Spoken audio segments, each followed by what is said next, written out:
Hey everybody, my name is Gustavo Dominguez, or y'all might know me as Upmind, aka this guy. Not only that, but a showstopper not going to be able to catch anything. Instead, it's Zapper going down. The defuse is still going in.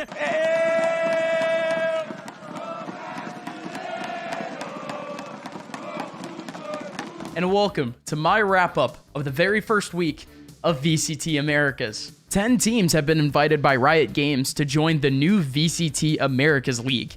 In this league, games will be played live in person in Riot Studio in Los Angeles, with round-robin groups, meaning that every team will play 9 games with a 2-game Super Week in the middle of the season. 6 teams move on to playoffs with a top 2 bye, and top 3 advance to Masters and Champions, meaning that for those 2 top teams that end up getting that bye, all they need to do to secure another 4 months of competition is win 1 single game. Sentinels, 100 Thieves. These teams have a lot in common. Both were eliminated by eventual champions Fnatic at lock-in. They both have a duo of 2 of the most talented aimers with the combined age of 39, and they both have the most hopiumed out fans in the history of Valorant. With 2 teams that similar, we couldn't expect anything less than what we got score-wise in this series. Going into Fracture, we were simply in for the ride in terms of roles. Seeing TenZ and Zekin on the double duelist meant comfort at first, but Saucy then played a role that he only has about a 6% career pick rate, while Pankata picked Killjoy for the first ever time in his career. At least Def is all comfy picking Initiator. As for 100 Thieves, they kept their same roles. Sentinels looked great in the first half. They started off with 3 straight gun rounds coming from big initial plays from both duelists. However, in one of those rounds, Cryo had a clear opening shot on Zekin from behind. If he had seen him, that 1 kill could have prevented the lost round. And with such a slim end scoreline, it could have just saved the game. These types of rounds where the duelists were just too slippery haunted 100T in the first half. They caught up and still put up a 5-7 half, but in the end, Sentinels were still able to win the half after losing the pistol.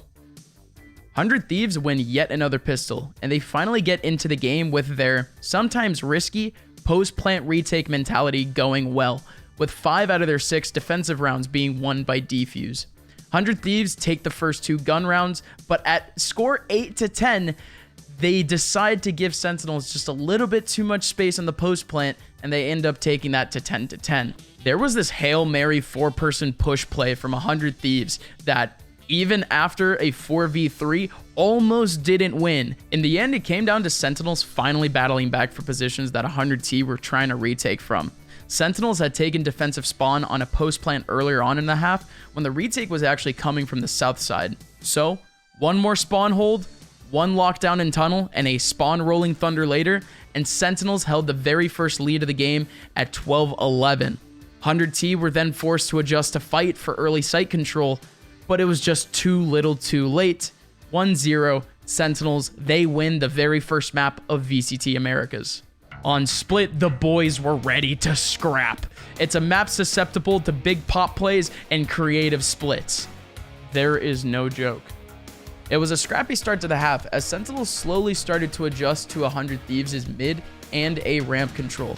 Sentinels, however, would still keep getting beat on B until 100 Thieves finally overdid their plans in terms of how far their flanks were coming from, and they ended up losing out on a potential winning attack side, instead going down 7-5. 100 Thieves end up winning a 4th straight pistol round, with Asna going gamer mode.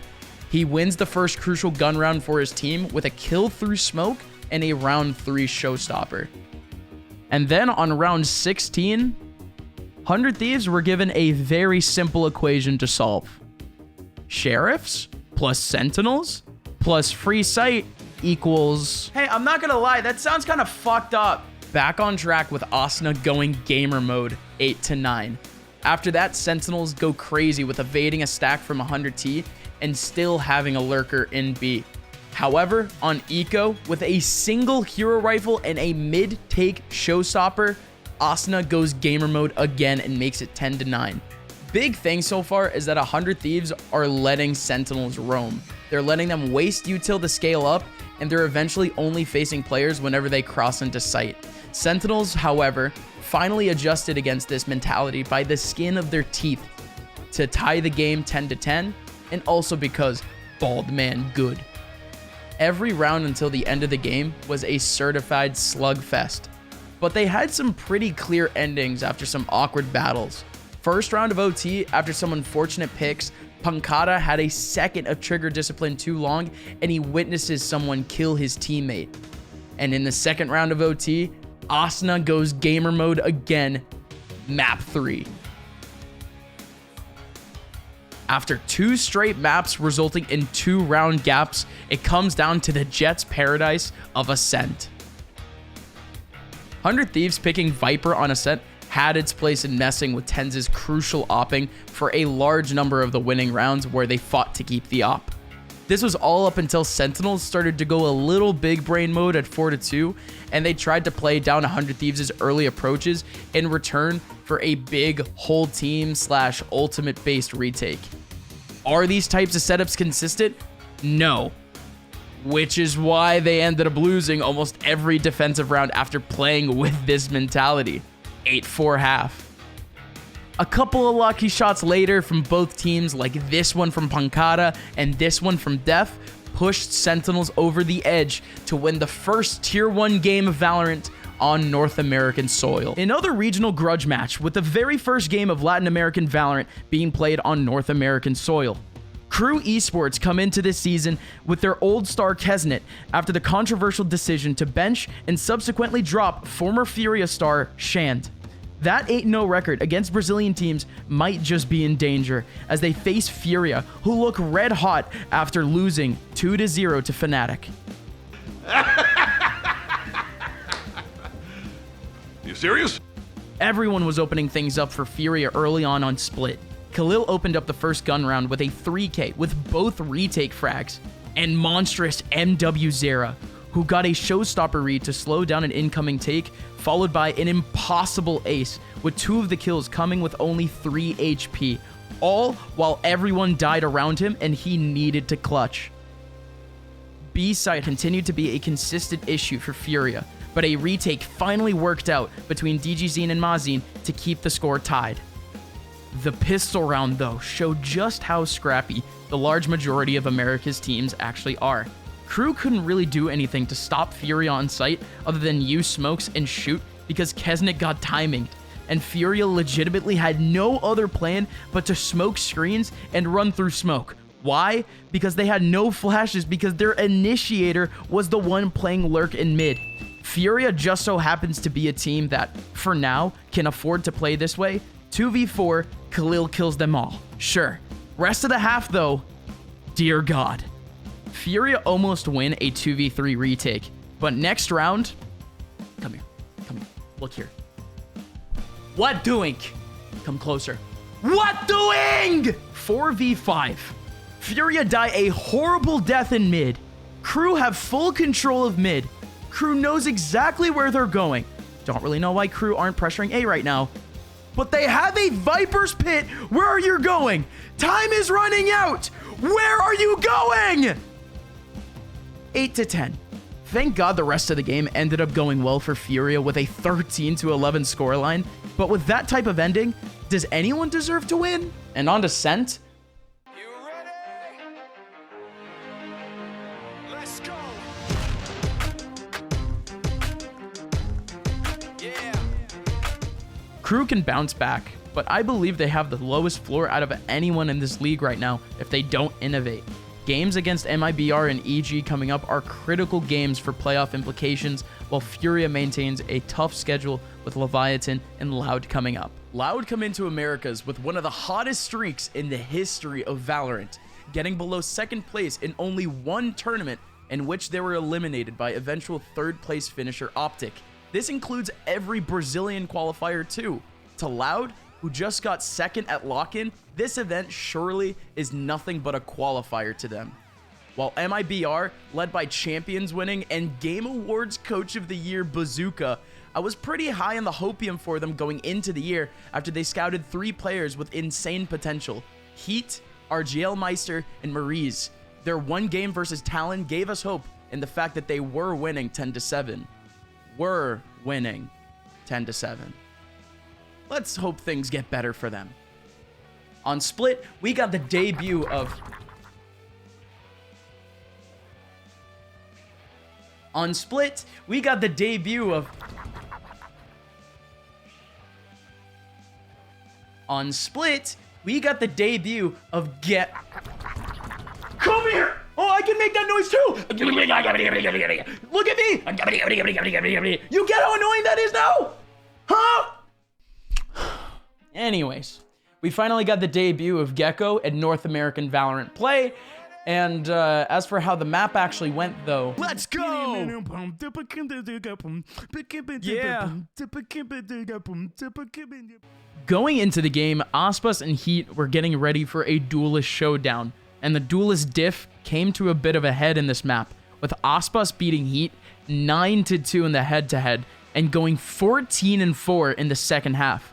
MIBR exploded in the beginning of the second half, and we're winning 11-8, but we're winning. Despite MIBR getting 8 first kills in the half and Loud only getting 4, the half was a car crash for MIBR. They relied on retakes, and that mentality alone takes about 15 to 20% of your win probability. So the only rounds that ended up going right after Loud faced these retakes at 3-2 were based on scrappy ultimate-based retakes. 8-4 half. Loud win the pistol and the second round, and at 10-4, Loud also started to rely on the same retake mentality that MIBR had in the first half. But unlike MIBR, Loud only needed to win 3 of those types of rounds, while MIBR weren't even able to win more than 1 defuse round. It was an overall great second half for MIBR as they took it all the way up to 11-13, but it was all for naught. Loud wins. Cloud9, aka the team who dropped Ye. To hardcore VCT viewers, this won't be too much of a problem considering Cloud9's scouting history, but this was the main storyline on the minds of Twitch chat going into the game. Rooney and Jake end up replacing the departed Ye and Vanity going into Americas. Evil Geniuses, however, don't look too bad coming out of lock-in, even if they won against a team that make people do this when they watch them.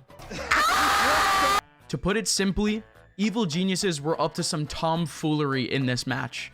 The composition for Evil Geniuses led to a lot of utility dump potential to stop takes. Killjoy, Harbor, and Gecko on the same site led to a lot of hard-fought rounds like the 7th round that led to a fast 2v3 clutch.